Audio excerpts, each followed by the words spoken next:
Hello, everyone. Welcome to Degens for a Brighter Future. I'm your host, Jorge, and today we have Hermes Finance, courtesy of Austin, who has come here today. He is a developer on the protocol, and Aaron, who's part of the community. He's a community leader.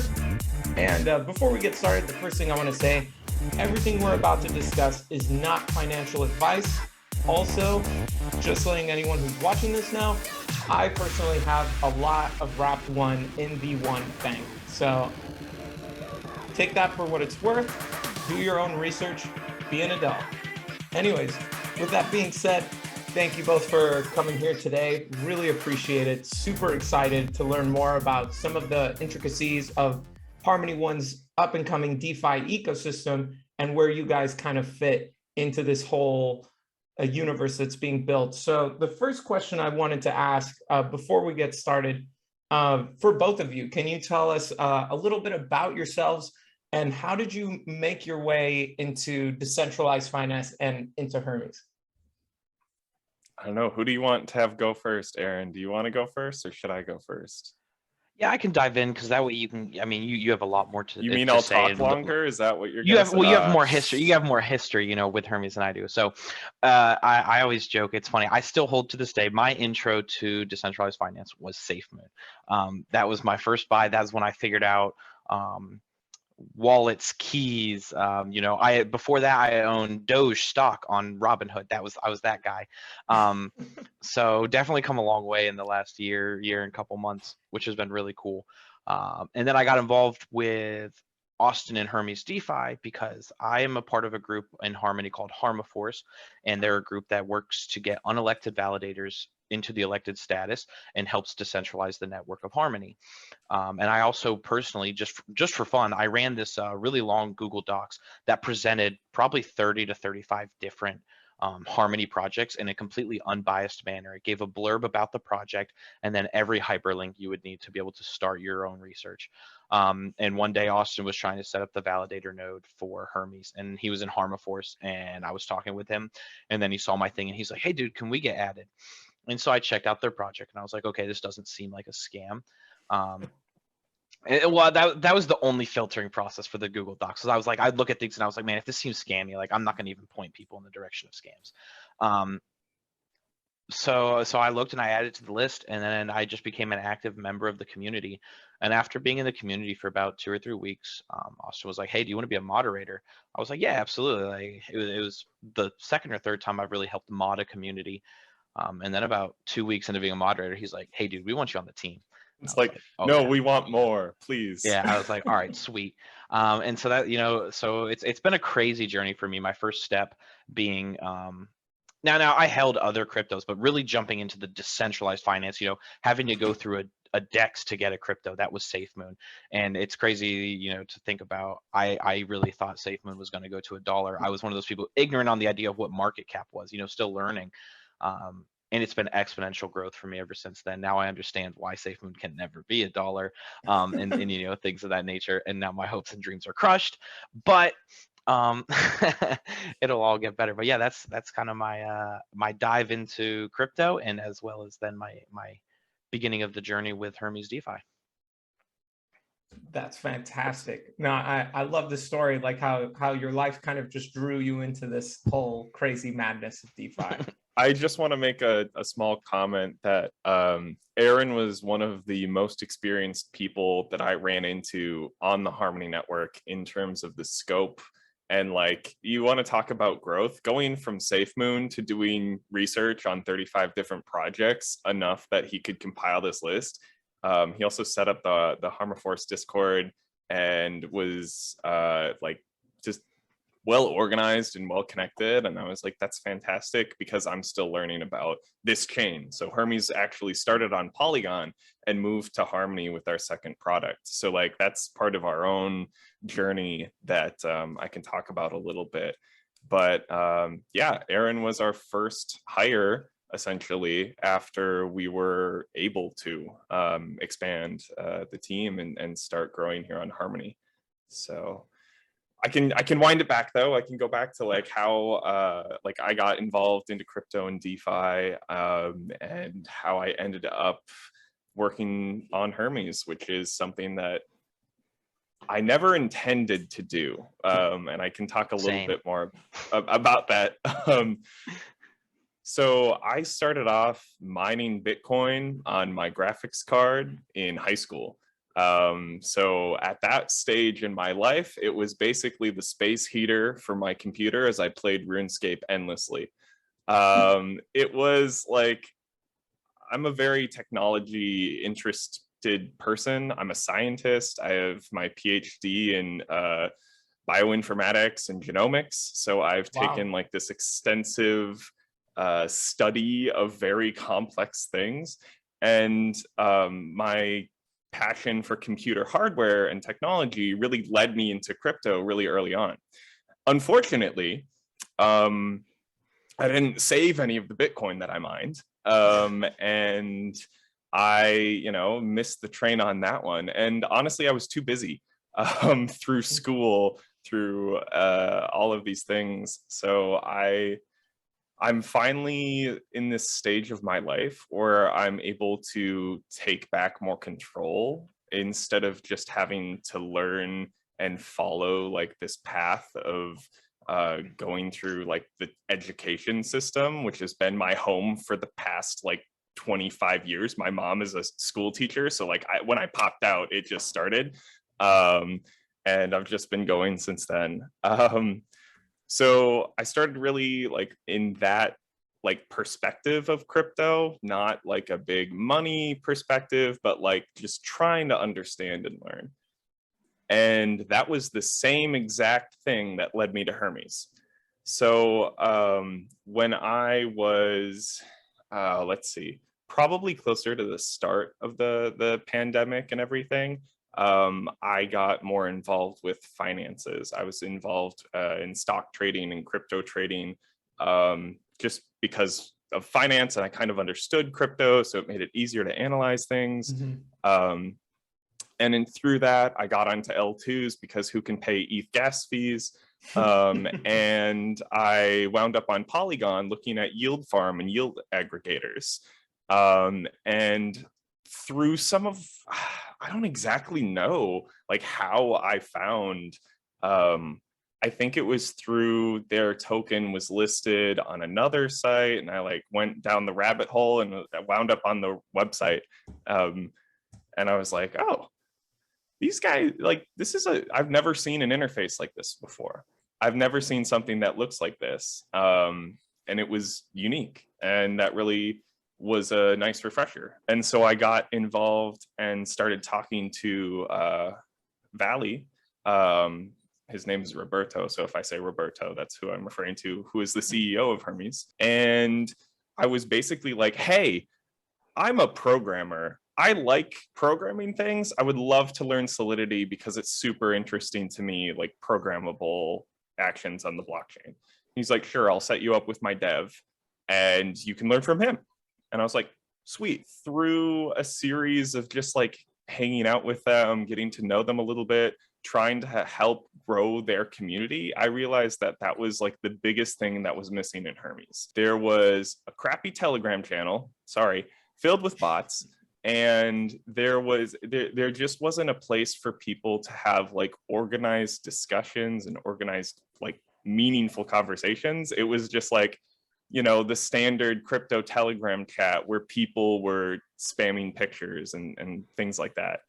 And so I approached him and I was like, hey, I think you guys need a lot of help. The entire rest of the core team are native Spanish speakers and they're not native English speakers. So all of everything in English has probably been written by me. And that was like a big barrier for them to get more exposure and get more community. So I basically was like, hey, I would love to help. I think you're really cool. And I can talk maybe a little bit later on like why I thought they were cool and like what set them apart. But honestly, it was just like, wow, this is a good person and like an honorable person and like someone who out of the kindness of his own heart was willing to help me, a random guy on the internet, learn. And that's true to the core of Hermes today and how we operate and how we want to approach DeFi, which is a very sometimes scary financially, security, etc. It's very intimidating. So one of the things that one of our missions is to lower that barrier to entry such that people can responsibly become involved with DeFi, because it's very easily, irresponsibly, people can make these bad decisions that lead to loss of funds and never again, right? So it's a challenge, but that's sort of my background. I've been with Hermes for probably 8 months now, something like that. And I've been working as their chief marketing officer, as well as investor relations, as well as documentation, as well as brainstorming DeFi ideas and growing the community from, we started our Discord with nothing in January. And as of today, we're at 3,600 members or something like that. So 38. despite there was a bot raid, so I'm not counting That's those true. guys, but Okay, fair. but like that growth is without our main project, our product that we've been building for the last 3-4 months. So I think it should be added to, so Austin's telling the story of how he came in and Roberto, the wonderful man that he is, took him under his wing, and was like, hey, here, yeah, like, let's let you learn, and now there's times where I'll message Roberto and he's like, talk to Austin, his word is mine. Like, Roberto's level of trust that he has in Austin, it's crazy to think, to hear that story. And then now anytime you're talking to Roberto, if he doesn't have time for something, he's like, whatever Austin says goes. He's become the right-hand man. And Austin often says this, and it's very true. He's the glue. He's the person who can bounce between the community and the devs. He really understands what the devs are doing, but also understands how to put it into a layman's terms to the rest of the community. So I myself am very open and honest about the fact that I don't understand the tech fully. I understand people, what people want, how to work with people. Austin often really helps me to understand, the technology that we're working with and working on. And that's like something that I think is really rare to find, a hybrid of somebody who understands both the tech and the community. And we're really fortunate, to have Austin. I know Valley always says he's extremely fortunate to have Austin. So just a little iteration there, I guess. No, that's fantastic. I love the story. The whole point of Degens for a Brighter Future is to kind of create this safe space where, anybody can talk about their experiences in cryptocurrency, whether they're an artist, a DeFi developer, or a marketing person, or whomever. Like this space has so much to give and so much to benefit people. And it's really nice to see how both of you have grown so much in space. So I guess what I kind of wanted to learn more about is obviously you guys have a lot going on. This is a very, very ambitious project. Everything from having derivative tokens, different ways to stake, single-sided staking, ways to get pool your assets so that way you can continue to get yield in a different asset, bonding, and just so much more. And I feel like it's a lot to encapsulate, but that's a fantastic thing to have when you're a DeFi product, So I guess where I wanted to start is, as far as Hermes is concerned, compared to the rest of the Harmony network, what do you guys feel like you're bringing to Harmony One? I think we're bringing things that you can't find on Harmony right now, that most may consider standard DeFi products on other chains. Part of the reason why we chose Harmony to develop on was we saw a lack of like leadership within like development of DeFi products. Harmony has some fantastic GameFi products. It has some of the blue chip, like Aave recently came to Harmony, as well as Curve recently got started with Harmony. But there wasn't really a standout place where it was easy to work with and easy for people to like have robust features. And what I mean by that is from both like the community perspective, like we really want to act as some place to like lift up new projects and lift up the Harmony community. Like part of our tokenomics is literally like community fund. Like how do we help using our protocol, the community? And also some of the things that we have planned and have already done right now. So briefly, we're launching with like the full suite of the DEX AMM contracts. So your regular swap, liquidity, that sort of thing, farming, standard, yada, yada, everyone has that. But what people don't have is like a strong dual farm system that is offered on some of these other chains that allows you to earn in multiple tokens and diversify your risk essentially, or bring more choice back to the consumer. If they're farming a particular token, do they sell that and take their profits, or do they swap it, or do they compound it? Like we're giving a little bit more choice through our dual farms product of like what they want to maintain exposure to. And then there's some things that are coming that are going to be new features that I think will help attract capital to Harmony, because when they're implemented together, when they're implemented in the same ecosystem and they work together seamlessly, like that's when you really have a killer product. So I think a lot of the things that we're offering in Q1 and Q2 are honestly just catch up. Like we're catching up to what we think is the standard of DeFi. And then from there, we're going to take it one step further. And that's where we develop our own liquid staking token that has a complex delegation and undelegation logic that we've worked with Harmaforce on. The people who do some of the most active delegation on the chain, we said, what are the problems that you see? How would a system fit your needs? And we literally changed our contract to better suit some of the problems they've been running into. Also, we do want to set up like this lending and borrowing market. And that is one aspect that I know is just going to go absolutely bananas. We have a couple financial guys and they're like talking about yield curves and fixed versus variable APRs and how we can like use this for leverage projects. And I'm like, okay, guys, you need to distill it down for me. We want to talk about like people, like when I try to tell Aaron how some technology works on some of the financial modeling aspects, I need to be like, okay, you guys, you need to break it down for me too. So the team does have very deep expertise in a couple of these fields, but it's like the way that we can share this information together that I think helps a lot. So yes, there's a ton on our roadmap. Yes, it is a very ambitious roadmap.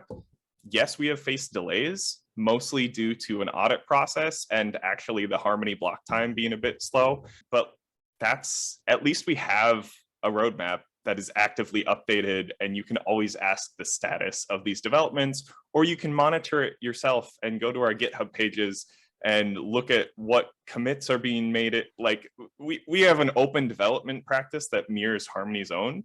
And in that sense, like all the alphas on our GitHub page, most of it. Some things are private and then become public once we release them, but that's where the good stuff is. No, that's fantastic. And I love the fact that you're constantly communicating with the Harmaforce and just other individuals and participants in the community to find better ways to improve these products. You know, it's a really cool open-ended way to do something and always be in touch with the people consuming the product. I was hoping you could dive a little bit more into dual farming, liquid staking, and lending and borrowing. I missed that, but it sounds like you're still working on that. But could you go into a little more detail on how, for some of the people that might watch this, maybe they're familiar with yield farming, maybe they've never used Spooky Swap or a DeFi product that has something like that. Could you go into detail about dual farming? Aaron, do you want me to keep going on this? I'm gonna let you on this because this is more of a technical question. Yeah, but I do want to reiterate from the last question there. You know, we relatively, you know, for a DeFi team, we're what, 16 members, and for what we're trying to do, our team is actually, I would say, relatively small for what we aim to accomplish. And so one of the strengths that we found in the team is we're very quick as a team to recognize something and say, hey, we can recognize and be like, well, we don't know if we have the right person for this. And we're quick to reach out to the community, both within our own community. We reach out to Harmaforce and we're like, hey, what's your guys' thoughts on this? You know, because with a group of 16 people, sometimes you don't always get the insights that you need. And that's a huge strength that I found when I joined Hermes is to just say, like, we're very quick to recognize our weaknesses and be like, okay, but here's where we can find the strength. Here's somebody we can lean on. And so, it's building those kind of partnerships that aren't even, official, tight knit one project with another project, let's share each other's token partnerships.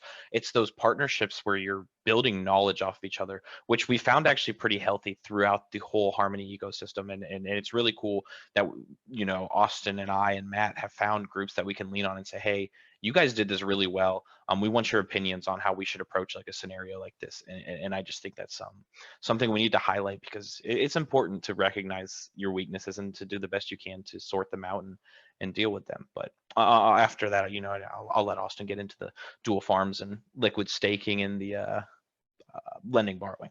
All right, so simplest thing possible, dual farms are a normal farm, but you earn 2 reward tokens instead of 1. That's it. It's actually like when you think about like the actual end result of this product, it doesn't necessarily seem too crazy, but dual farms can offer like quite a bit of flexibility in how they can be used. So I talked a little bit about how it allows for like more investor choice or like less direct sell pressure. So it's a way that Hermes can offer rewards for a new token that is coming to our DEX and sort of supplement what projects would do if they chose to distribute their own token through their own staking contracts. So a lot of times you have projects that want to launch their token, and the way that they can support their own liquidity is emitting rewards for that. With a dual farm, essentially, there's a couple different structures that we have, but you can choose to provide 75% of the rewards yourself or 50-50 between the partner project and Hermes. So this allows other projects to gain the exposure from Hermes, gain like the support of our team. So I tweeted earlier today that our average response time on our ticket system in Discord is 7 minutes or something ridiculous. And that's for a group of the staff and our moderators to answer like anything. Like this isn't customer support specifically, but it's like community support too. A lot of people just ask questions really quick and it's answered like that by someone who's not even on the team. So getting back to the dual farms, it gives you exposure to the Hermes community. It helps projects support their own liquidity without like needing all of the emissions to come from their own native token. And we're still working on how dual farms will play out in the future. Like we have, we're testing essentially this framework, this structure, this emissions weighting. That's subject to change in the future.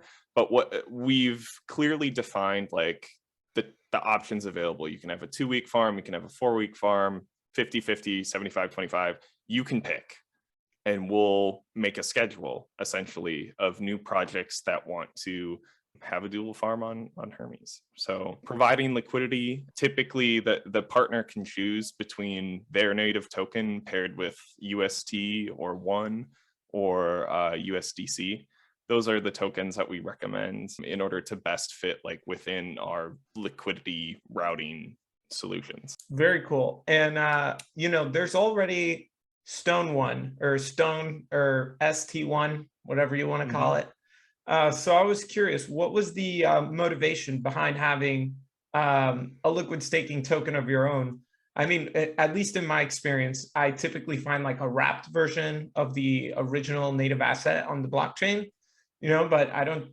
And then if I find a liquid staking token, typically there's only one. So I'm curious as far as what gave you guys the motivation to create another liquid staking token for the Harmony ecosystem? So H1 or Hermes Staked 1 is not only like a liquid staking token, but it is a trustless implementation of staking with Harmony validators. There is no wallets that your tokens pass through. It is a direct staking from your wallet through this contract and to the validators through the recently released staking precompiles by the Harmony blockchain. So there was actually a hard fork in the blockchain in February that allowed these staking commands to be used by smart contracts. So ST1 utilized their own sort of smart contract system to implement the staking behavior, but it actually wasn't like possible to do in a fully trustless way because the blockchain didn't support it until now. So this was something that we felt would be good to implement because it is, I don't know, there are similarities and differences, but essentially it has like a technical advantage from like, it doesn't rely on our management. So there's no, like, it's entirely handled by this logic of the single contract. There's no management on our side. So if we get up and walk away, that's fine. You can still use the contract or not. Like, it doesn't rely on management from the team. And we also want to use it to support decentralization. I think Aaron could talk about that a little bit. The other points that I just want to say are we are using it and it's automatically reinvesting. So it's actually a mix up between a vault contract and a reward token and this staking logic behavior. So it automatically auto compounds and you don't have additional fees on your rewards, which ST1 has a 10% additional fee on your staking rewards. So the actual APR that you get, I think, is probably closer to like 7.5 or 8%, whereas we don't plan to have that additional fee. Yeah, and to run on the terms of decentralization. So the idea of the way that the as I call ours Hone. I just call it Hone because I'm not going to say liquid staked Hermes or what every single time. But like you, Jorge, I'm an absolute Harmony bull, like all the way. I know you and I have discussed this before. Harmony is number one, without a doubt. So the way that the contract works, and I can't get into too much detail about that because one, I don't know, and two, I'm not sure how much I'm allowed to say. But we have discussed some plans about how we can use Hone to further decentralize the network. So, simply put, it doesn't mean that the Hone, all of the one through Hone, will always be directly staked through the Hermes validator node. We are looking and working with Harmaforce to try and find the best ways to use Hone to actually help support unelected validators as well. And some of the math on this is a little bit difficult because you want to be able to provide stable rewards, and we're looking into that. But the important thing we found is that when validators get elected for the first time, that APR is boosted for a while. So it's able for us to cover that gap between and still level out around that 10%. But we're actively supporting the decentralization of the network, which is something that I've been pushing for a while to Austin. It took about 2.5 months, and finally he was like, I'm really bad at taking what's in my head and putting it onto paper and making it make sense. And one time I was finally on a call with Austin, and instead of typing it, I was able to just like ramble what was on my brain, and he was like, "Oh, I get what you've been saying now," because that's on me, very, very important.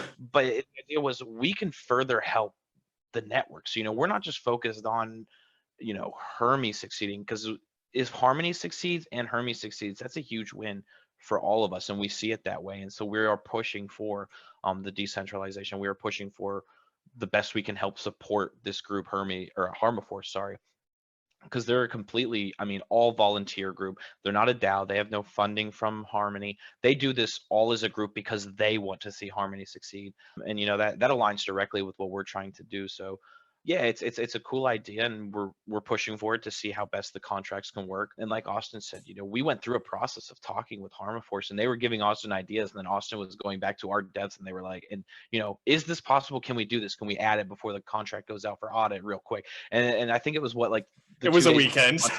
Yeah, the 2 days before the contract went out for audit, Austin's messaging our guy, one of our developers, Wendell, and he's like, "Can we do this? Can we do this? Can we do this?" And like, "Can we change it?" And it was really cool to see, that where our product is going to have a strong effect on the Harmony ecosystem, and all you have to do is just simply stake your one. So you don't like the Hermes DEX, fine, don't trade on the DEX. You don't like our products, that's great, but you can stake with us, get your consistent APR, and still help the decentralization of the entire network. That's one something nice that's thing. Absolutely brilliant. Any wallet is now compatible with staking through this system. I remember like that's why. So Harmony enabled MetaMask staking. So essentially the reason they put out these staking precompiles was to enable MetaMask staking through their own website and sunset the Harmony One Chrome wallet.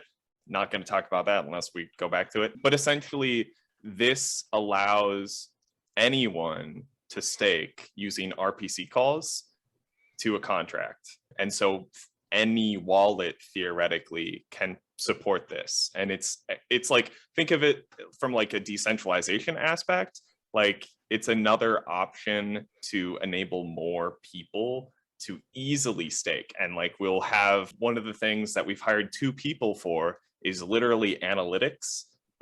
So we're going to have like really nice dashboards of historical returns and who we're staking with and how many people we've got elected and like that. Like that's where we want to go with it. And maybe it will be updated a little bit more than Harmony's because it'll be a greater focus of ours because Harmony is doing lots of things right now. I mean, just to add on to Harmony, you know, one thing I really appreciate is how you both mentioned this, the hard forks, you know, and you're kind of diving into these changes with the wallets. You know, I might have alluded to it in the group, but, you know, I think communication has kind of been a struggle with Harmony occasionally. But I'm really excited that they're starting to do the weekly videos, just like talking about everything that's going on. And now I think that's going to kind of calm the waters a little bit. I also like that on the launch, you guys have H1, or how should I call it? I'm sorry. H1, whatever you want. Liquid One. Hermes Staked One, I think is the official name.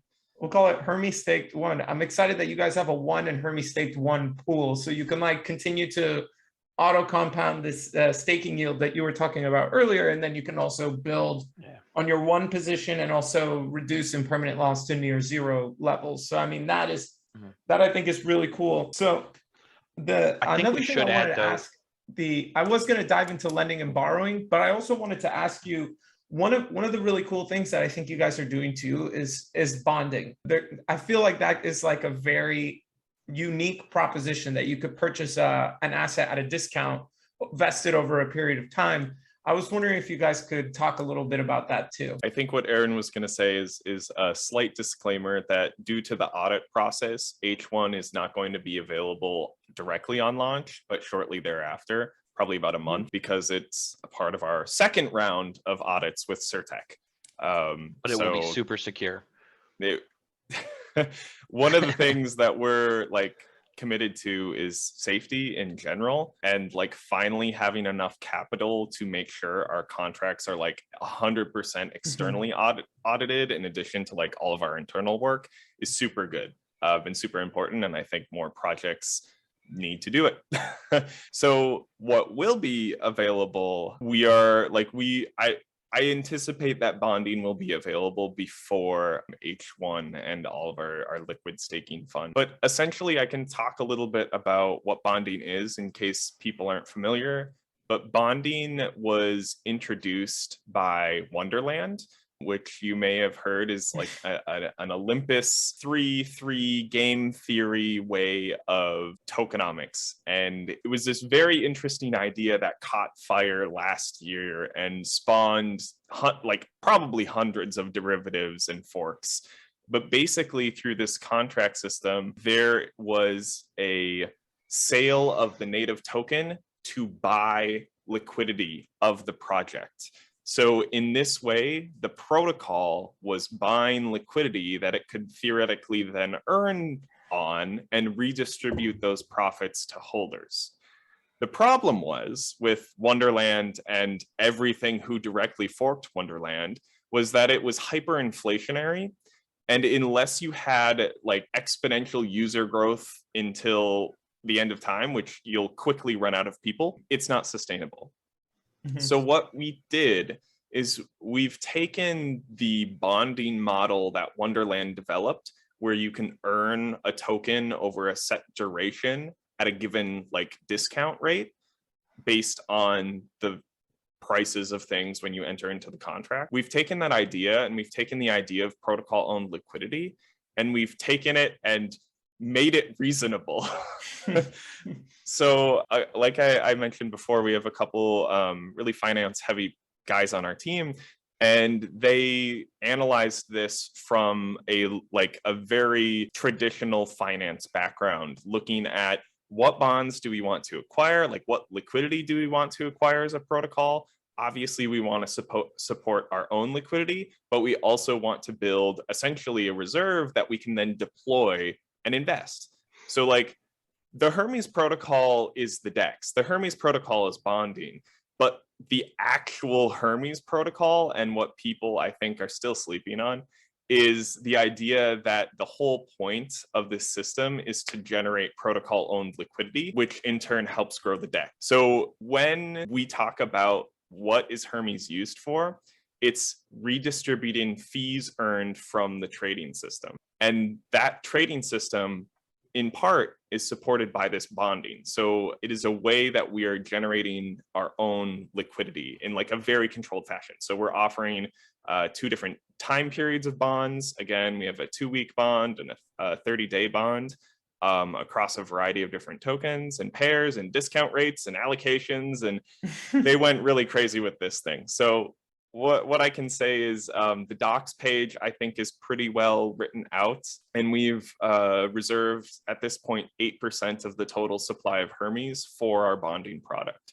So that means whatever Hermes is valued at, cut like 5%, and that is roughly the amount of liquidity we will be able to like obtain. Like 8% of the maximum supply of Hermes should be realized in like protocol owned liquidity to start with. And so the idea, if we have this 2.5-year mission schedule for Hermes, but when that stops, what is going to be left is the Hermes token and the DEX, and the liquidity on that DEX, and hopefully at that point multiple chains and multiple different de-risking sort of activities to earn on this token from across a variety of investment like choices. So that was a lot of thesis right there. Yeah, not so focused on bonds, but bonds are central to the idea of building this protocol owned liquidity. Yeah, bonds are something that we made this very, very clear and announced it very as clear as we could on every platform. We actually did a small revamp to our tokenomics and allocation to actually give more to bonding, because we realized how beneficial, and it got great feedback from the community as well, because you know the docs were so well written that people saw we boosted how much of the percentage. I think it went from, I forget what the original percent was, but up to the 8%. I think it was only like 6 to 8%, something. Yeah, there. But it was a change, and we wanted to communicate that. But the community, once they read the docs and saw how the bonding was going to support the long-term growth, the longevity of the protocol, and how all the profits from the bonds in the end are actually going to be returned to the investor in one form or another, people were like, oh yeah, this is sweet. You're like, I honestly think if we would have bumped it to like 30%, and now that's obviously crazy, but they'd have been like, yep, great. Like, because of it's all coming back to them. And so they're the way bonding works, you get to buy the native token at a discount, and then in some shape or form, if you then stake that native token that you bought at a discount, you're still going to get the profit. You're essentially getting your own money back as well as holding the token, which is just that's crazy. It's super sweet. It's really cool. It's not something that I would say is innovative to the world of DeFi entirely, but it's not available here in Harmony, and it's something that Harmony needs. We have so many cool gaming projects that are coming here, and you need a community and trader focused place for them to come and be able to swap or earn that passive income to keep piling into these games, and things of that nature. So we're really hopeful, and I'm a firm believer that with the team that we have and the community that we've built, this is no longer, just a dream. It's something that with the hard work and determination continued that we've had, this will become a reality, and something that will be extremely beneficial to the entire Harmony ecosystem. And I stand by that. And the minute I don't stand by that is probably be the minute that I'm no longer on the team, and which again, I plan on standing by this all the way through. No, but that's very cool. And I mean, obviously, if whatever the discount is, you're going to get your money back, assuming that the price doesn't fluctuate all that much. So that's why on our bonding page, like it's like the 4th thing down, it says bonding is an active short-term strategy. In order for this to be a profitable strategy, you need to consider, when you enter into the position, the presented data, the historical data. We're going to have like tools to help people analyze it. But Yeah. there, if you go to some of these other Wonderland forks, sometimes they have negative ROIs because the token price has dumped more than the discount. Right. And the nice part is we've set up a bonding cycle where we have monthly reviews of bond performance. We can utilize our governance system to increase emissions, decrease emissions, change what LPs we wish to accumulate. So like it's really the team members that are like the leads on this aspect help present options, but at the end of the day, it's what the protocol wants to do and where people want to move that money, and that's going to be through governance. So like we're presenting options that we think this is overall like how the Hermes governance has run. We've openly discussed with our community what we want to accomplish and what routes we think would be good ways to go. And through that discussion, put up a snapshot vote, provide extensive documentation for against each potential option, and see what people say. It's going to be a little more controlled because we have this tight 30-day schedule for the bonds, but that's the idea, is every month you can go and review the bond, review the protocol owned liquidity and how it's being used and the revenue it's generated, that sort of thing. To really, like, when people talk about the GameFi projects and like all of their gaming mechanics, like we just cut out the game. We're just building financial products. So like people will hopefully be able to very clearly identify and like determine values for, okay, Hermes has put out 20% yield for the past 3 months consistently. Like, what is that worth? What should the token price be based on the market and how it's feeling? So that's one thing we haven't mentioned yet, I don't think. All of the rewards from Hermes are fully unlocked. There, none of this like 90% locked token, 75% locked token. All of it is fully unlocked. And that is because we've seen these locked token mechanisms really kind of hurt people, because saying anything a year out in crypto is insane. It's too volatile. No one knows where we're going to be in a year. And saying your rewards are going to be held until that time, it doesn't allow people to compound them. It doesn't give them the choice. It says no based on our tokenomics. Yeah, it's like based on our tokenomics, we're going to say we're giving you this APR, but you can't actually realize the profits until a year from now. And I think that it sucks, and it's not a good tokenomic model in our opinion. No, definitely you want to have it's almost part of the ethos of crypto that you want to have as much control as possible, right? So moving on to, I guess, lighter subjects, I guess. Sorry. No, not at all. I'm loving it. Okay, I'm here just absorbing it like a sponge. So the next thing I wanted to ask you, what's really cool about cryptocurrency in general, I think, is just this ability to be the custodian of your own wealth, that you hold this money and the bank cannot reinvest it for you, and that has evolved into this unique world of decentralized finance. You know, as far as both of you are concerned, what's your view on decentralized finance? Where do you think it's going in the climate that we're in right now? So if you're asking, I guess, and I believe you're asking kind of, for our personal opinions on decentralized finance, I think that it's actually in a very, very good space. So I think that the summer of last year was extremely difficult with, both the dip that hit, the amount of new people that were finally coming, the amount of attention that it got, and the Binance Smart Chain taking off, and all the rug pulls that came with it, right? So that, I think, was a whole bunch of chaos that was actually extremely good. So now you have this level of people who are becoming, where you're starting to see the average level of intelligence in terms of DeFi increasing between all the investors, which is huge. So I personally think that decentralized finance, no matter what chain you're thinking of or worried about, I think decentralized finance is going in the right direction. We're moving towards a way where you'll, again, like you said, be the custodian of your own money. You're in charge of your own future, and with that, you do face the risk of you're in charge of your own faults as well. But in my personal opinion, I think decentralized finance is headed in the right direction. I think there's a lot of brilliant people in the field that are doing the best that they can to make sure that everything stays secure and is done in a healthy manner. And you have the few bad apples, but I don't think that it's as abundantly populated with as many bad apples as people make it seem sometimes. And I think that that's really starting to get filtered out as well. So again, just to reiterate, my personal opinion, decentralized finance is headed in the right direction, and it's headed towards mass adoption. I think that Aaron said a lot of things that I echo the sentiment on.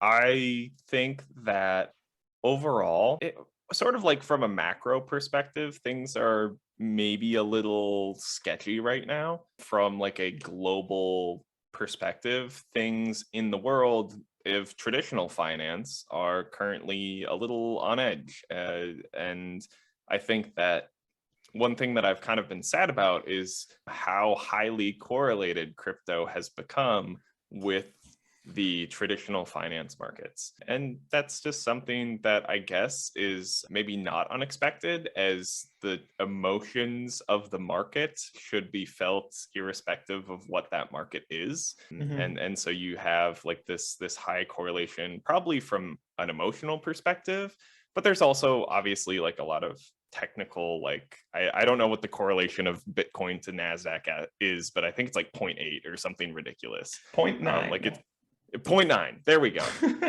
So like it's a lot.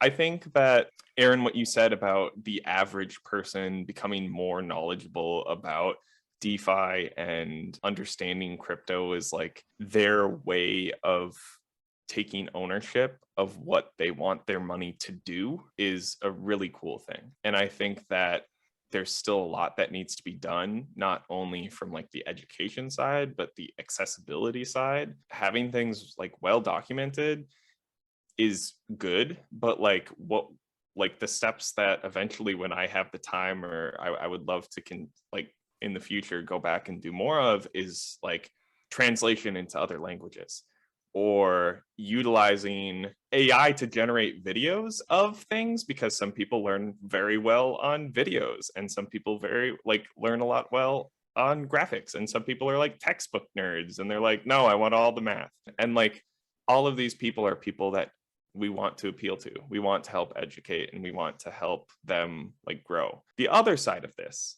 is, as more money enters into crypto, it is becoming more and more a target for hacking groups, for scam artists, for like bad actors, because the stakes are getting higher. I think there's a new high profile hack or exploit every week, it feels like. And so people learn the hard way if they go through one of those things. And I think some people don't come back and like back into crypto is what I mean. So I think that we need to, like, as a crypto community, like do better about promoting things that we know are not like scams, or like we have a little bit more trust within the community from like a responsibility perspective. So like someone leaked on Twitter. Sorry, I'm on Twitter way too much. Like Me too. a 3-page Excel sheet of like crypto influencers and how much you can buy a tweet for. And I was like, great.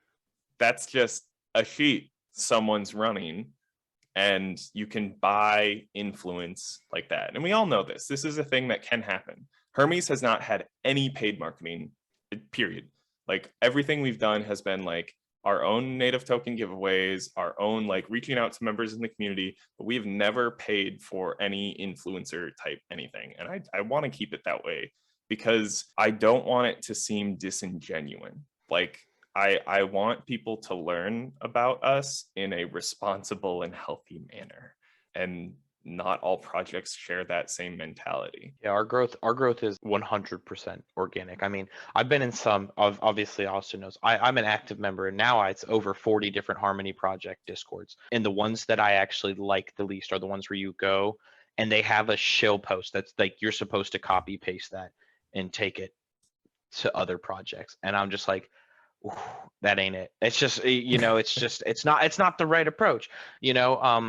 For us, we had one one invite contest, and part of the invite contest was that part of the stipulation was it can't be scammy, so you had to be out there actively talking about the project and kind of as you're talking about when people say, oh, I'm interested, then you're getting the invite. We tried our best to monitor that, especially because you'll see a lot of it on Twitter and Reddit. So did our best. Obviously, you can't control all that, but we don't encourage the shilling of our project into other protocols or things of that nature.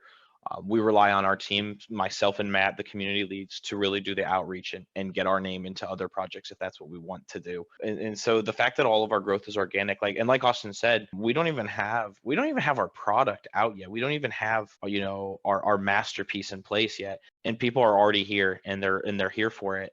It's really cool, and I think we're going to see explosive growth as we get closer to and then successfully achieve our launch of the DEX. No, I'm very excited for the launch of that DEX, obviously. And for anyone watching, just full disclosure, this was not any paid interview or anything. I did not pay. I was invited. This was an invitation, and Austin and Aaron both decided to come.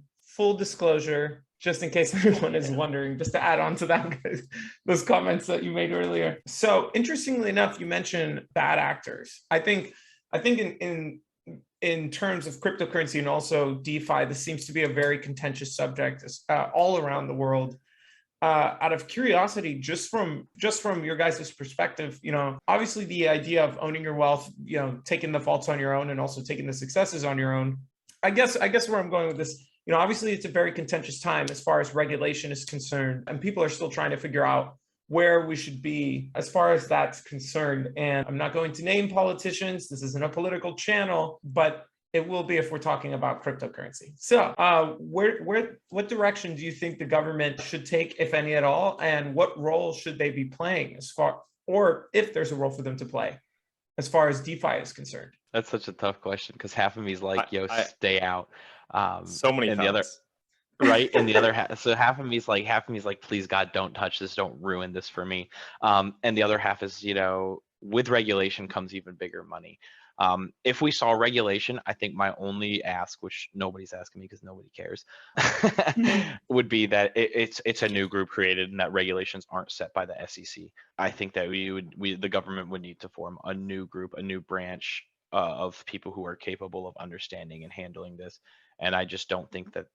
I think regulation could be good because, like I said, as it becomes safer, you'll see bigger money even more institutions coming in, right? But I don't want it to become a place like the stock market where it's designed to protect the big money as well. I want the level of risk to be the same for everyone. So, your money is relative to you, right? So for somebody, $1,000 could be everything they have, and another person, $1 million could be, everything they have. And in crypto, I want it to continue to be treated that way, where it's your money is 100% relative to you. Whereas, with the stock market, you can't day trade unless you have $25,000 in the market. And they say, oh, it's to protect you. I'm like, what are you protecting me from? If I lose my money today or tomorrow, what do you care? And so I don't want people to lose their sense of individuality or that their money doesn't matter anymore in the crypto space because it's only there, for big money to make money. So, again, it's still 50-50 because I don't want regulation, but at the same time, I see why it's good and how it would be extremely helpful to the space. But Austin, I've talked with you about this before, so I know you've got some thoughts rattling. I have been around this idea extremely closely as we legally prepare ourselves to launch a token and a decentralized exchange. Literally, like, if there were to be any sort of like who are they going to go after in DeFi? If they go after people in DeFi, it's the exchanges. So from day one, we were like, we need a lawyer, and we now have an on-staff lawyer. We've also been working with a SEC lawyer, Jason Gottling, who is an expert. He's been litigating on crypto cases for 4 years plus. He's defended some of the largest names in crypto, a lot of surrounding the ICO process boom that happened. And so I've learned a ton from him on this legal regulation aspect, as well as my conversations with research that I've done. Not an expert, not financial advice, all that stuff. That being said, it was funny because he told me a story that, so you may be familiar with Tornado Cash. Tornado Cash exists on Ethereum and is a token mixer protocol meant to hide where funds are going and coming from. Like literally it's money laundering in a smart contract. It's meant to be a privacy thing, but really every hack gets funneled through Tornado Cash. Like if you look at it, almost every hack is like, and 120 ETH was sent to Tornado Cash. Great. Terrible. The people are, and he said, I think Tornado Cash is legal. I think there's nothing wrong with people who wish to utilize their money to like go through this product. Like that's their choice and they can do that. It's their money, it's their choice. It's a free world. It's not a free world. But his argument is there's nothing inherently wrong with Tornado Cash. And he immediately followed it up and said, however, in current litigation that is ongoing and in previous litigations, it has been used as an indicator of malintent. So if your wallet interacts with Tornado Cash, and if you're trying to hide where your funds are going, it is suspicious. And people can track that, like your interaction with that contract. It's not, on-chain data is powerful. So my point here being, there are systems already existing, some large, some small, that are meant to act as like a privacy layer. We have privacy blockchains, we have privacy protocols, and I don't think there's anything inherently wrong with any of that. But part of the level playing field that Aaron talked about is everyone having access to everything. Harmony's tagline is open consensus for 10 billion. That means everyone has that equal level information playing field.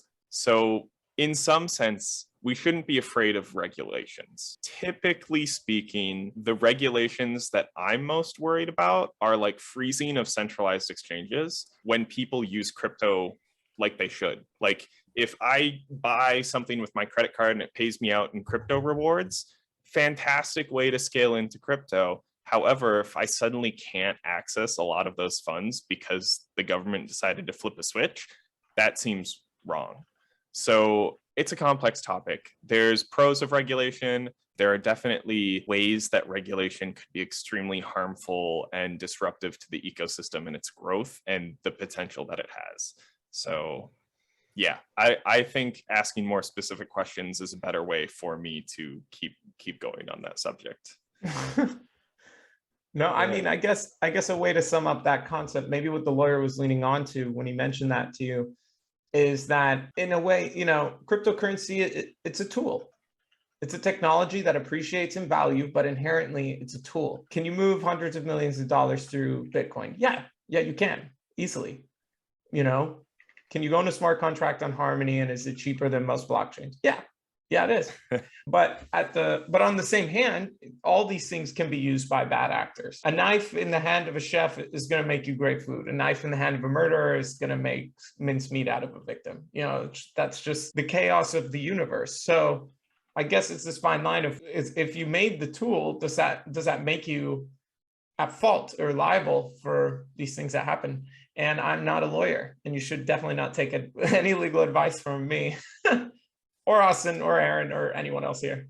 But anyhow, I just wanted to open the floor to some questions. Oh, Pablo, here we go. I have a question. Yeah. First of all, I really appreciate you guys speaking. It's really interesting to hear you guys' perspective on all of this. So my question lies mainly within the Hermes DeFi ecosystem, which is being developed.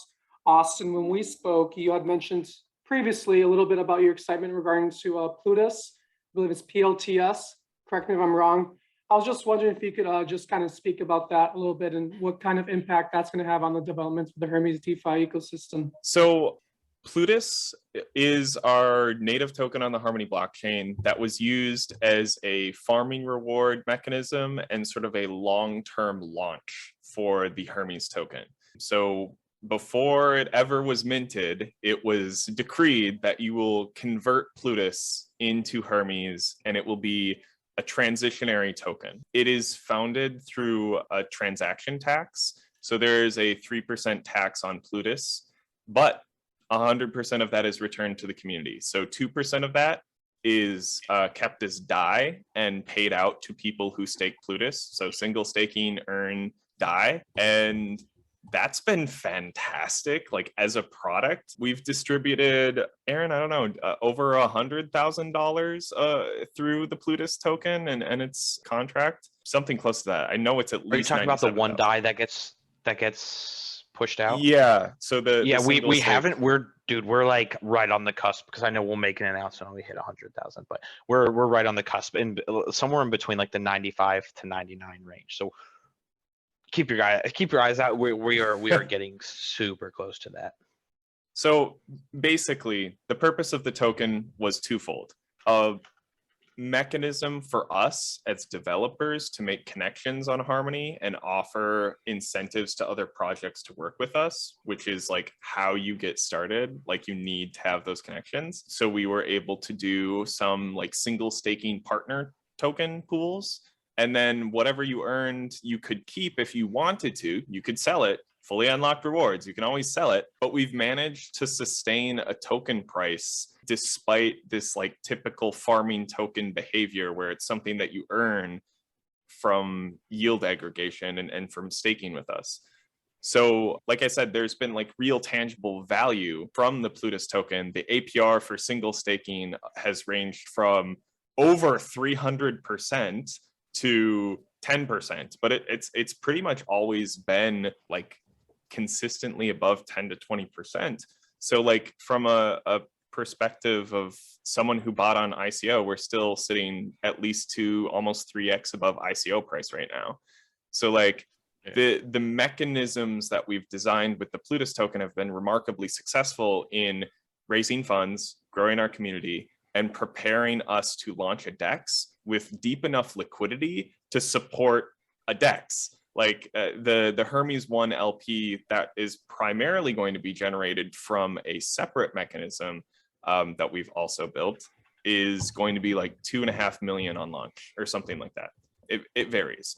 But when you compare that to like the liquidity of native token 1 on many other DEXs right now, that immediately puts us like into a contender position. And so like that Plutus token, it's been around for almost 4 months on the day. I think we launched December 27th, April 24th, time of recording. So it's been a really successful product. I think you were asking also, based on our earlier conversations, like the current value of Plutus and where it's at right now correspond and like in relation to where it should be.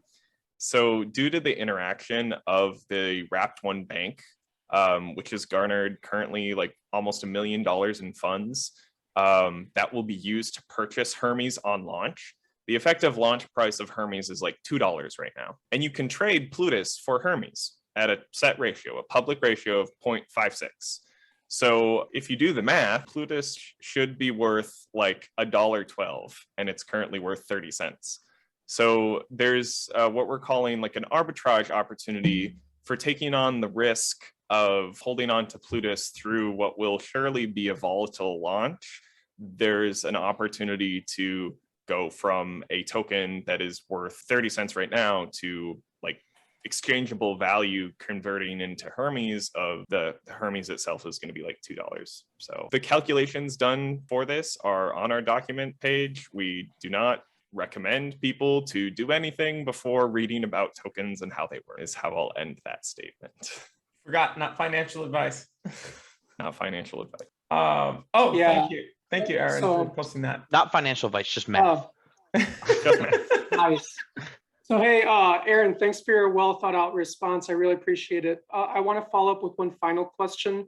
Given the tokenomics on what Plutus has presented to how Hermes may benefit from Plutus, sounds fantastic. However, my concern now is, however, I'll ask, do you have a concern in regards to the price of Hermes post-launch? Like, clearly there's some benefit to be gained from the arbitrage opportunity. So I guess, you know, if you can speak to it, like, what do you think there's a potential for a massive price dump? You know, people have a 2x in their pockets, they can just sell Hermes right away. I mean, or there's just a sort of locking mechanism which prevents that from occurring. Well, as you know, we said there will be no locks. So if people want to dump, they can. And I'll let Austin explain them in depth because he understands more than I do. But Hermes right at launch is actually going to have an abundance of utility, a lot more than you would typically see for a farming token. So will we see people sell? I think absolutely yes, right? So some people have been holding Plutus since the very beginning and had it just they just locked it in the bank right away. At some point, you have to expect and appreciate those people taking some profit, taking some gain. I think that with some of the systems set in place by Austin and our developers and then our AlgoFi team, I think that we will be able to mitigate that dump with the utility that you'll have for Hermes. So Austin, I'll let you, I guess, dive into the X Hermes, S Hermes, and how that might kind of slow down the sell off there. Oh yes, please do. That's like one of my favorite parts that I read in the paper. Just go on. So Aaron's exactly right in that the reason that we are like launching all of these products at the same time is because they're supposed to work in concert to help control the supply of the token. So Hermes, we will see people sell, but I think a more telling moment from the investors of our community was when we unlocked, or rather the contract unlocked for our stake Plutus earn die bank.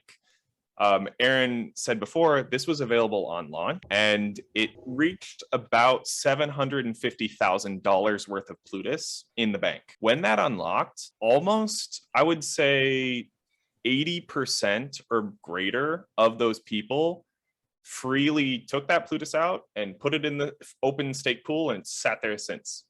So people had the opportunity to take profits. They had the opportunity to sell the token and they chose to not.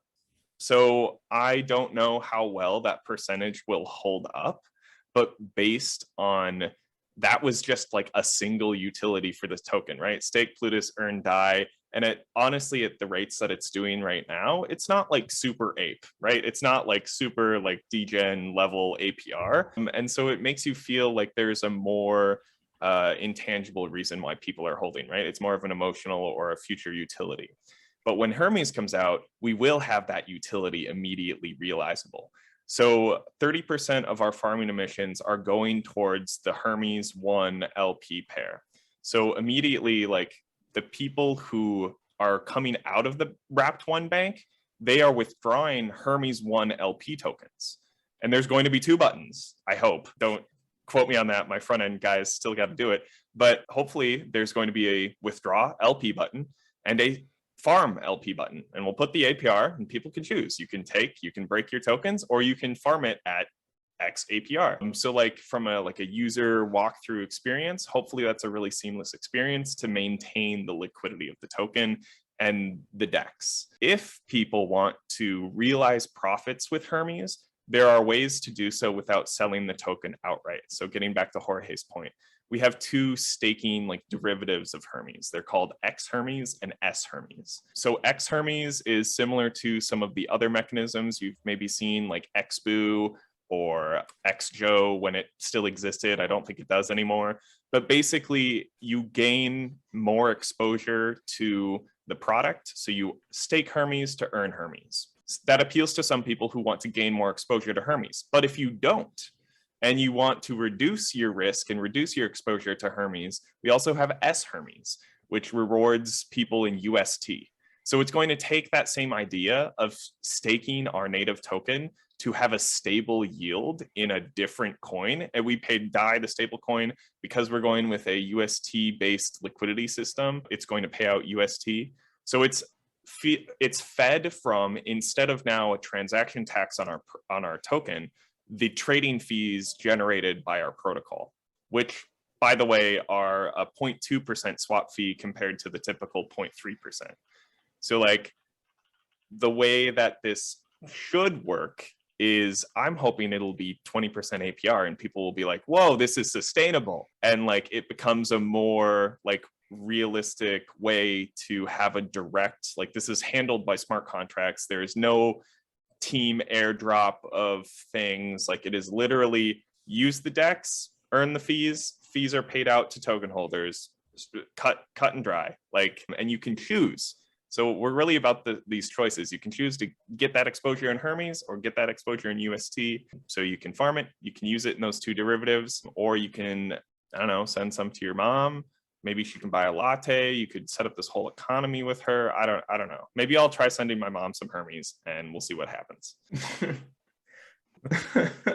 Thank you for that awesome explanation. I'm really excited about those derivatives. There's really not a lot like that on Harmony, so it's awesome you guys are developing that. So this question comes from Gio. He wanted to ask you, how does developing in Web 2 compare to developing on the blockchain? I guess he wrote this assuming that you have worked in Web 2, but feel free to answer that question. I really didn't do much Web 2 development. I will say, like, I am primarily a scientist, and so my programming languages of choice are R and Python. I don't do front-end work, so I can't necessarily like speak to that aspect. I suck at JavaScript. So I can only say from my experience working in Web 3 that we're in an interesting spot right now because you are kind of like having Web 2 like prop up Web 3 right now.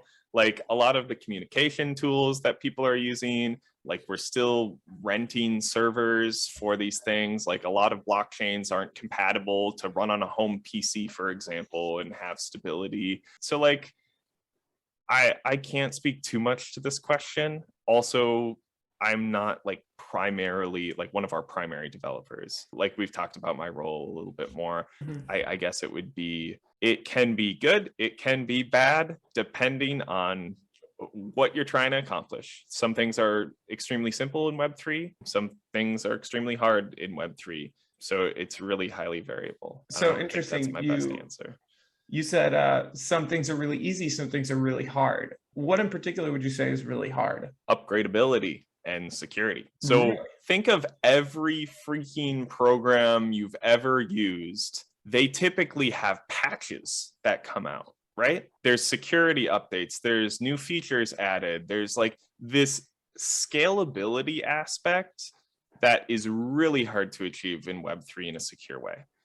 Because smart contracts are immutable by nature and represent like this thing can't change for the most part, it's really hard to upgrade things elegantly. And we've been seeing that a ton because of the way like our personal like the token transition mechanism that we had to make for Plutus to Hermes, pain in the butt. I hate that it's so complicated.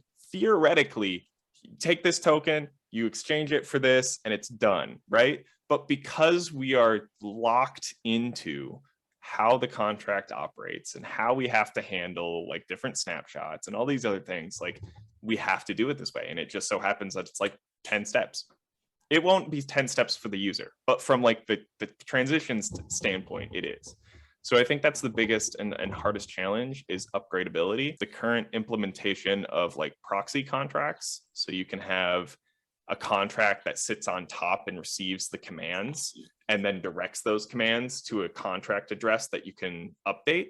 That's one method. However, if anyone can choose, or if a multi-sig chooses what contracts you're pointing to, if that is ever compromised, you might have big problems because then someone could say, okay, send all the funds to me, boom.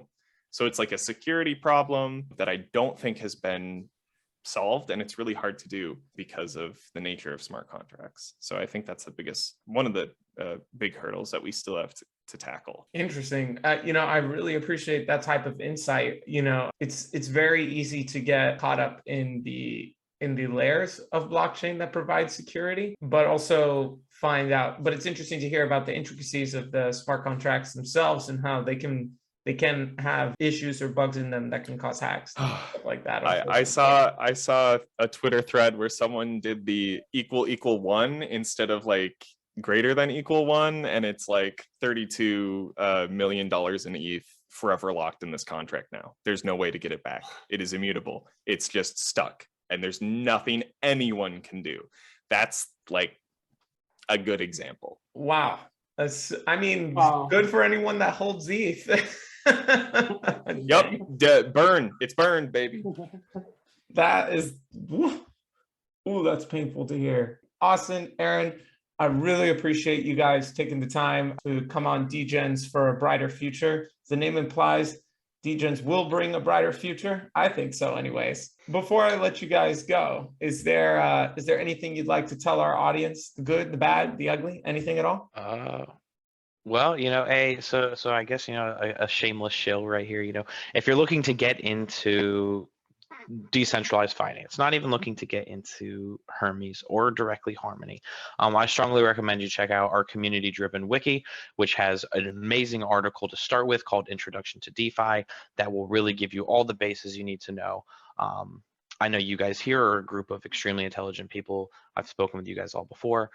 If you're looking for a way to get yourself introduced to Hermes DeFi without having to invest money outright, we have lots of wiki bounties that'll be popping up where if you feel that you're extremely intelligent in one field or another of decentralized finance, because there's so many fields you can specialize in here, keep an eye on the bounties and come write an article for us. And after it gets reviewed, get your little pocket change of some Plutus and soon to be Hermes. And so that's my biggest push, use this as a resource to find yourself involved in decentralized finance. It doesn't have to be a place you invest, but it can be a great starting point for you to learn about DeFi across all blockchains. Available in 8 languages. That's true. Talk about That's inclusive. Cool. Yeah. We didn't do it in English, though. We actually did in question. everything but English. So yeah, that question was, Austin, you said you're not a front-end developer yourself, but you probably get to appreciate like where people's, where there are fires happening and where people are like deciding to put their attention in this big team with their priorities and ordering things to be done. Where do you see that the team is facing like the most friction, or like there's the most heavy lifting to be done in traditional, like not thinking about the blockchain space? So you're talking from like almost like a project management or organization standpoint? I'm curious about like where the heavy lifting in the technology, anything that doesn't have to do with the blockchain itself. Like you mentioned front-end engineers, so people are developing interfaces.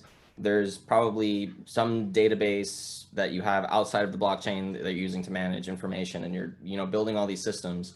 So I was wondering, like, where is like most of the heavy lifting in that domain? Where is that?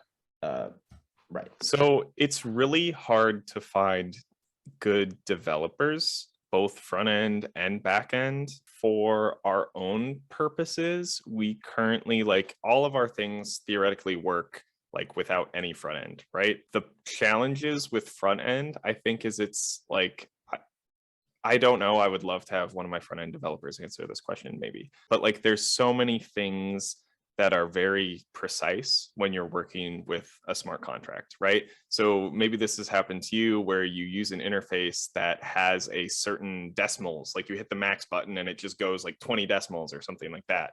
It's reading your wallet balance and putting that in as an argument into the next call. However, if the interface isn't correct and you have too many decimals, sometimes that messes up the transaction and it fails. If you're on ETH, that's a big problem. If you're on Harmony, it doesn't really matter because it's free, essentially. But so like there's a lot of very specific input requirements to smart contracts. And that could be challenging when you think of how like things have to be hooked up to a visual interface. So I think that's one of the big areas. Is Solidity reads really easy. If you're coming from another like object-oriented programming language, I think it like is relatively simple to pick up. Like I didn't have any Solidity experience and now I can read it just fine. But JavaScript, TypeScript is like a whole new world for me. So it's hard for me to speak on that. From like a organizational standpoint, I think sometimes projects set out ambitious roadmaps and then don't tell people when they aren't making those milestones or those goals. Delays happen in the real world and on the blockchain. Like people sometimes forget that we're humans that are building these things and they want it now, they want it yesterday, they want it, So I think there needs to be and I think we've almost achieved this in our community. The people who are still there are like, okay, I'll be realistic, I'll be reasonable when I ask, like, when will this be done? And I can get an update sort of thing. So handling that aspect of like sometimes things don't work, or things don't meet the deadline, or updating that deadline sort of thing. I don't know how well that answered your question, to be honest. Well, it brings up another thing to appreciate, which is like, do you think Hermes DeFi team is doing that really well? Like publicizing, here's the progress that we have. And is that giving you guys like a way to generate a bit more trust with your community and like find people that they want to work on this because this team is very clear about what the direction is, what the progress is, and things of that nature? I do think it's made a huge difference in the way we interact with our community. And I do think that it's already starting to pan out, sort of the route we've gone. Like, we're a public doxed team, like 80% of us. We like are very open about what we're doing. And we're also, because of this publicity, like this trust that we are exposing ourselves to people, it's allowed us to gain lots of entry into places that anonymous developers couldn't. I got to meet the developers of Harmony and pitch my project to them. And that was a fantastic opportunity that I was lucky enough to have because I could like go forward and do that. We're able to sign legal documents that our lawyer wrote to do it right and interact with other legitimate companies. Like, we are striving for legitimacy and trust, and it's really hard to generate, but safe, transparent, fast. Those are the three pillars of Hermes, and we always try to stick to them. And all three of those help to build trust, which is the rarest commodity in crypto. That's awesome.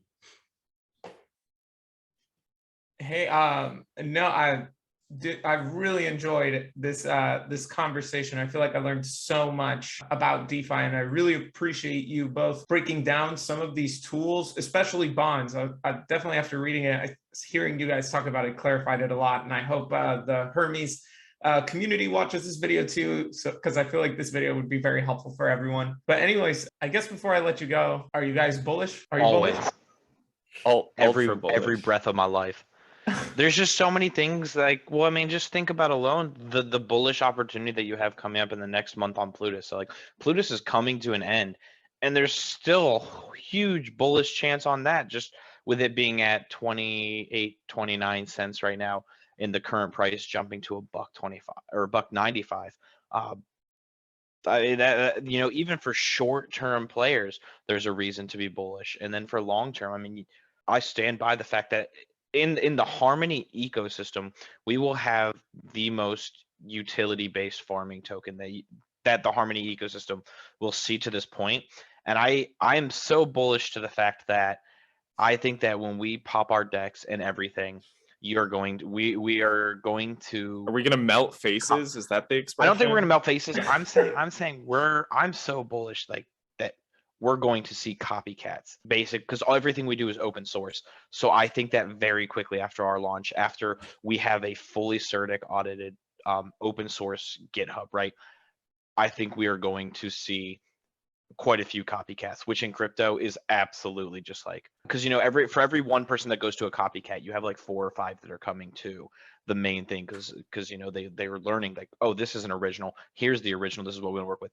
That's the level of bullish that I have for Hermes. I think that Hermes is going to pop out, and you're going to see quite a few trying to be Hermes, and they won't. They don't have the team and community that we do. You can't build that fast. You can't build it just by copying and pasting. But that's where I stand on. Yeah, so hella bullish, dude. Oh yeah. Love it. Austin, you got any words for us? I think Aaron sort of, he laid out the whole cake and ate it too. So I do think that Hermes is doing something unique. I joined the team because I think Hermes was doing something unique, and that was 8 months ago. To this day, this has been a passion project. Like, this is not a monetary thing. It literally helped lift me out of depression because I was so excited I got to work on it. Like, so I am bullish. I have to be, but I also get to be. I love it. No, I don't have to be. If I wasn't bullish, I would tell Austin. Aaron, don't I would short be me, blunt. okay? Come on. I'm pretty blunt about it if I don't like it. And I think we actually have a team that's very much like that, though. Like, it's kind of cool. You'll see people just very bluntly be like, no, I don't like this isn't good, I don't like this, and then we talk through things. It's cool. Very a team that you can disagree with openly and not have it take away from anything is really, really cool.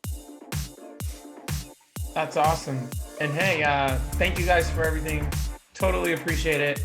And for anyone viewing this, thank you for watching Degenerates for a Brighter Future. Like, comment, subscribe, follow us on Twitter. Links down below. You know it. Degen safely. Thank you very much.